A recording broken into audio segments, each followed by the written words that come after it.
Okay okay bye. అంతే friends, ఇది చూడండి. హాయ్.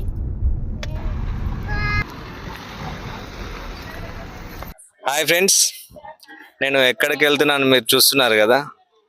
ఎక్కడికంటే మన తెలంగాణలోనే ముఖ్యమైన దేవస్థానం శ్రీ లక్ష్మీ నరసింహస్వామి దేవస్థానం.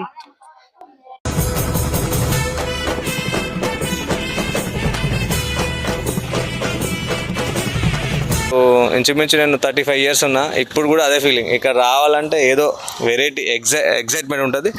అట్లాగే ఇక్కడ నుంచి ఇంటికి వెళ్ళాలంటే కూడా ఇక వెళ్ళబుద్ది కాదు అసలు, అంత బాగుంటుంది. ఇక్కడ ఏముంది మరి ఏమో తెలియదు. ఎక్కడ ఎన్ని పెద్ద టెంపుల్స్ కానీ ఎక్కడ వెళ్ళొచ్చినా కానీ ఎంత బాగా అనిపించేది. ఇక్కడ మాత్రం మనది, మన ఇల్లు, మన గుడి అనే ఫీలింగ్ మాత్రం పక్కా వస్తుంది. సో అందరూ ఒకసారి విజిట్ చేయండి. యాదగిరిగుట్ట సూపర్ ఫేమస్ అండ్ మనది అనే ఫీలింగ్ ఉండే టెంపుల్ మాత్రం పక్కా యాదగిరిగుట్ట తెలంగాణలో. Okay bye friends.